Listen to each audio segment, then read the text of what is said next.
ETF index mutual funds నేర్చుకుని stock మార్కెట్లో రాణించాలనుకుంటున్నారా? వెంటనే ఈ నెంబర్కి కాల్ చేయండి.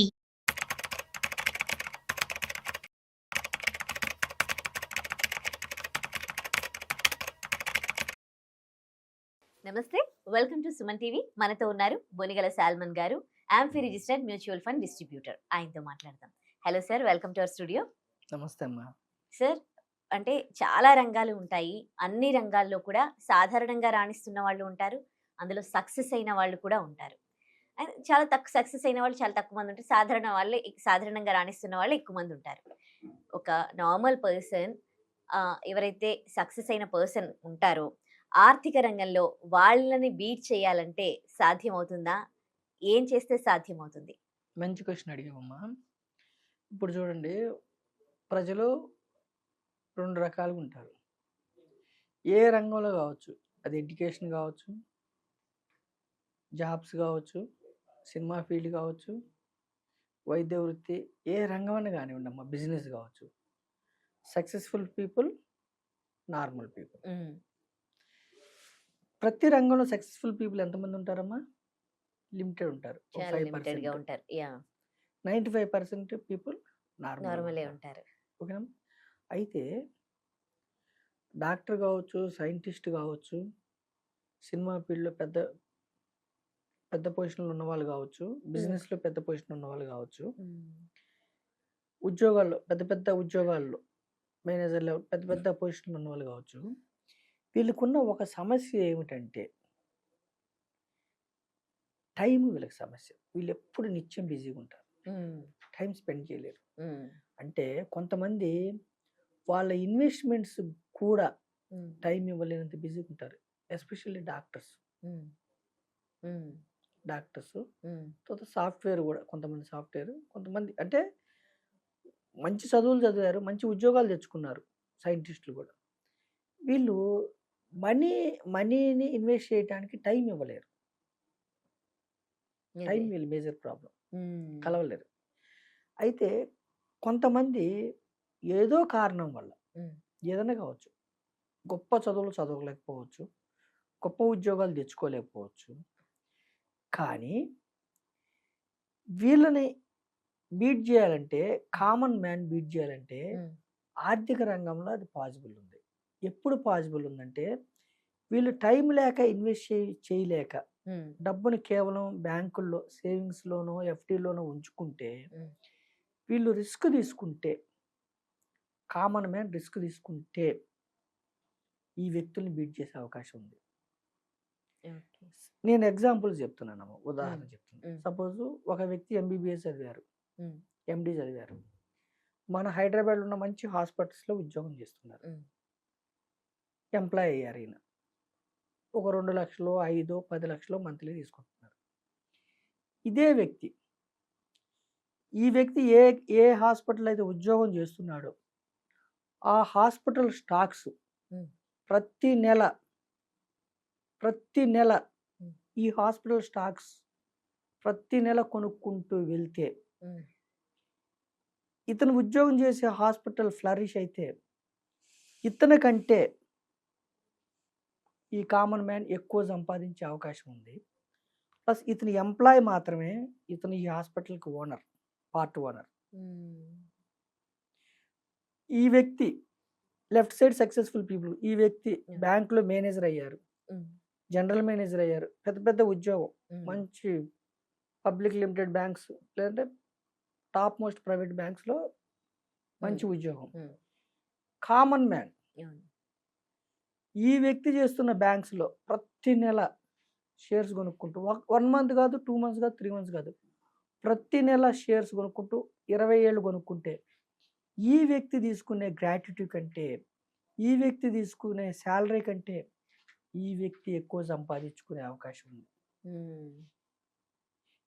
ఈ వ్యక్తి పెద్ద డిఫెన్స్ కంపెనీస్లో సైంటిస్టు, అది హెచ్ఏఎల్ కావచ్చు, లేదంటే మన మిదాని, పెద్ద డిఫెన్స్ కంపెనీస్లో సైంటిస్ట్ సపోజ్ ఇది వ్యక్తి. కానీ నార్మల్ పీపుల్, ఈ వ్యక్తికి ఏం చదువు లేదు, సైంటిస్ట్ అవ్వలేదు, కానీ వచ్చిన సొమ్ములో ఒక 30% డిఫెన్స్ స్టాక్స్ కొనుక్కుంటూ వెళ్తే over a period of time ఈ వ్యక్తి సంపాదించిన దానికంటే ఈ ఓనర్ ఎక్కువ సంపాదించవచ్చు. అయితే ఈ రంగం అనే కాదు, ఒక విధంగా తర్వాత ఈ వ్యక్తి పెద్ద ఫార్మా కంపెనీస్లో డాక్టర్ రెడ్డీస్ కావచ్చు, ఇంకొకటి కావచ్చు, top most R&D post, top most scientist, normal వ్యక్తి ఏం తెలియదు. అదే కంపెనీస్లో ఒక 20 ఏళ్ళు సక్సెస్ఫుల్ కంపెనీస్లో 20 ఏళ్ళు ఇన్వెస్ట్ చేసుకుంటూ వెళ్తే ఇతనికంటే ఆర్డినరీ పర్సన్ ఆర్థిక రంగంలో బీట్ చేయవచ్చు. ఏ కంపెనీ అయినా, హోటల్స్ కావచ్చు, మీడియా కావచ్చు, స్టీల్ పరిశ్రమలు కావచ్చు, సిమెంట్ పరిశ్రమలు కావచ్చు, ఏ కంపెనీస్లో అయినా. అయితే ఇక్కడ ఏమిటంటే ఎగ్జామ్షన్ ఏమిటంటే వీళ్ళు కూడా ఇన్వెస్ట్ చేశారు అనుకోండి, అంతిమంగా వీళ్ళదే విజయం. ఆర్థిక రంగంలో కూడా వీళ్ళకి టైం లేక అదే రిజిస్టర్డ్ ఇన్వెస్ట్మెంట్ అడ్వైజర్ లేదా ఫైనాన్షియల్ ప్లానర్ లేదా mutual fund distributor who ever time లేక, సమయం లేక, ఇన్వెస్ట్మెంట్స్ మీద దృష్టి పెట్టలేకపోతే ఈ సక్సెస్ఫుల్ అయిన వ్యక్తి వాళ్ళ వైఫ్ సక్సెస్ పెట్టలేకపోతే అంతిమంగా వీళ్ళని ఒక కామన్ మ్యాన్ బీట్ చేస్తాడు. ఒక పేద వ్యక్తి, ఒక కామన్ మ్యాన్, నెలకు ఒక 30,000 50,000 వచ్చే వ్యక్తి విషయంతో ఇన్వెస్ట్ చేస్తే బీట్ చేయొచ్చు. ఎక్కడ? ఈక్విటీస్. ఈక్విటీస్ అంటే అర్థం ఈక్వల్ ఆపర్చునిటీ. మీకు తెలిసిన మీ ఇంటి దగ్గరలో ఒక హాస్పిటల్ ఉందనుకోండి అమ్మా, అందులో మీరు ఓనర్షిప్ అడిగితే ఇవ్వరు. కానీ పబ్లిక్ లిమిటెడ్ హాస్పిటల్స్లో మీరు ఓనర్షిప్ తీసుకోవాలంటే జస్ట్ ఆ స్టాక్ కొనుక్కుంటే చాలు, ఓనర్ అవుతారు, పార్ట్ ఓనర్. అయితే ఇన్వెస్ట్మెంట్ అనేది ఈవెంట్ కాదు, ఒకసారి పెట్టి వదిలేదు, ఇట్స్ ఎ ప్రాసెస్. ఇన్వెస్ట్మెంట్లో రిటర్న్స్ ఒక్క రోజులో రావు, పవర్ ఆఫ్ కాంపౌండింగ్. ఇన్వెస్ట్మెంట్స్లో మీరు శ్రద్ధ పెట్టాలి. ఏ కంపెనీస్ ఫ్లరిష్ అవుతున్నాయో ఆ కంపెనీస్లో మీరు భాగస్వామ్యం తీసుకోవాలి. ఇన్వెస్ట్మెంట్స్లో రిస్క్ ఉంటుంది, ఓనర్కి ఎప్పుడు రిస్క్ ఉంటుంది, ఎంప్లాయీకి రిస్క్ ఉండదు. ఎంప్లాయీ మైండ్ సెట్ నుంచి ఓనర్ మైండ్ సెట్కు రండి. ఎంప్లాయీకి లిమిటెడ్ శాలరీ, ఓనర్కి అన్లిమిటెడ్. డివిడెండ్స్ రూపేనా వస్తాయి మీకు. డివిడెండ్స్ ఇచ్చే కంపెనీస్ మీరు పట్టుకుంటే, కొన్ని కంపెనీస్ డివిడెండ్స్ ఇవ్వవు కానీ గ్రోత్ ఓరియంటెడ్ ఉంటాయి. గ్రోత్ కంపెనీస్ పట్టుకుంటే క్యాపిటల్ అప్రిసియేషన్ అవుతుంది. మరి ఈ క్రమంలో ఈ బిజినెస్ దెబ్బతినవా? కొన్ని కంపెనీస్ దెబ్బతింటాయి. అందుకే ఇన్వెస్ట్మెంట్ ఎప్పుడు నాలెడ్జ్తో చేయాలి. అయితే ఇన్వెస్ట్మెంట్లో ఏమిటంటే ఇక్కడ సక్సెస్ఫుల్ పర్సన్ అతని కోసం, అతని కుటుంబం కోసం పనిచేస్తాడు. ఇన్వెస్ట్ చేసే వ్యక్తి కోసం అతను పనిచేయడు, కంపెనీస్ పనిచేస్తాయి. ఎవరైతే అది రూపాయి కావచ్చు, 100 రూపాయలు కావచ్చు, 1000 రూపాయలు కావచ్చు, 1,00,000 కావచ్చు, ఇన్వెస్ట్మెంట్ చేస్తే, కంపెనీస్లో ఇన్వెస్ట్ చేస్తే మీకోసం వేరే వాళ్ళు పనిచేస్తారు. ఇక్కడ సక్సెస్ఫుల్ పర్సన్ అతని కోసం పని చేసుకుంటున్నాడు, అతని కుటుంబానికి డబ్బు రావడానికి పనిచేస్తున్నాడు సక్సెస్ఫుల్ పర్సన్. ఇక్కడ ఈ పర్సన్ కోసం, సాధారణ పర్సన్ కోసం వేరే కంపెనీలో ఉన్న వ్యక్తులు పనిచేస్తున్నారు. లాస్ట్ ఈ బ్యాంక్స్లో మేనేజర్ కూడా కామన్ మ్యాన్ కోసం పనిచేస్తారు. ఆ అవకాశం భారతదేశంలో బిగ్గెస్ట్ డెమోక్రసీ మన దేశంలో, అంటే ప్రపంచవ్యాప్తంగా కూడా ఉంది, ఈక్విటీస్లో ఉంది. నేను ప్రజల్ని ఏం చెప్తున్నానంటే, ఈక్విటీస్ స్టాక్ మార్కెట్ రంగంలోనే భయపడి దూరంగా ఉంటే మీరు బిగ్గెస్ట్ ఆపర్చునిటీ మిస్ చేసుకుంటున్నారు. ఈక్విటీస్ అంటే ఏంటి, స్టాక్స్ అంటే ఏమిటి, సెన్సెక్స్ అంటే ఏమిటి, నిఫ్టీ అంటే ఏమిటి, నిఫ్టీ మిడ్ క్యాప్, మీరు కంపెనీలో ఓనర్షిప్ తీసుకోవడానికి వెనకాడితే కంపెనీస్ యొక్క ఎదుగుదలలో మీరు మిస్ అయిపోతున్నారు. భారతదేశ ఎకానమీ గ్రోత్ స్టోరీలో మీరు మిస్ అవుతున్నారు. దేశం ముందుకెళ్తుంది, మీరు వెనకబడిపోతున్నారు. సో నేను ఏమంటున్నా అంటే, 10th క్లాస్ ఫెయిలా బాధపడొద్దు, డిగ్రీ చదవలేదా బాధపడొద్దు, ఓకేనమ్మా, ఎంబీబీఎస్ చేయలేదు బాధపడొద్దు, బీటెక్ చేయలేదు, సాఫ్ట్వేర్ ఇంజనీర్ కాలేదు బాధపడొద్దు, కామర్స్ సైంటిస్టులు కాలేదు, కామర్స్ చేయలేదు, బ్యాంకులో ఉద్యోగం బాధపడొద్దు, సైంటిస్టులు కాల బాధపడద్దు. ఇన్వెస్ట్మెంట్ ద్వారా సెకండ్ ఇన్నింగ్స్ స్టార్ట్ చేయండి. ఇన్వెస్ట్మెంట్ ద్వారా సెకండ్ ఇన్వెస్ట్మెంట్ ఎక్కడ చేయమని ఇన్వెస్ట్మెంట్ అనుకొని రమ్మీలు, గేమింగ్ అవి ఉన్నాయి కదా, జూదం యాప్లు, అదే ట్రేడింగ్లో డబ్బు మొత్తం పోతుంది. ఇన్వెస్ట్మెంట్ వేరు, ట్రేడింగ్ వేరు. స్పెక్యులేషన్ వేరు, ఇన్వెస్ట్మెంట్ వేరు. స్పెక్యులేషన్లో డబ్బు మొత్తం పోతుంది. ఒక్కసారి 10 లక్షలు 20 లక్షలు పోయింటే ఒక తరం వెనక్కి వెళ్ళిపోతుంది, అప్పుల్లోకి వెళ్ళిపోతారు. ఇన్వెస్ట్మెంట్ అంటే మీకు ఓనర్షిప్ వస్తుంది, లీగల్గా ఉంటుంది.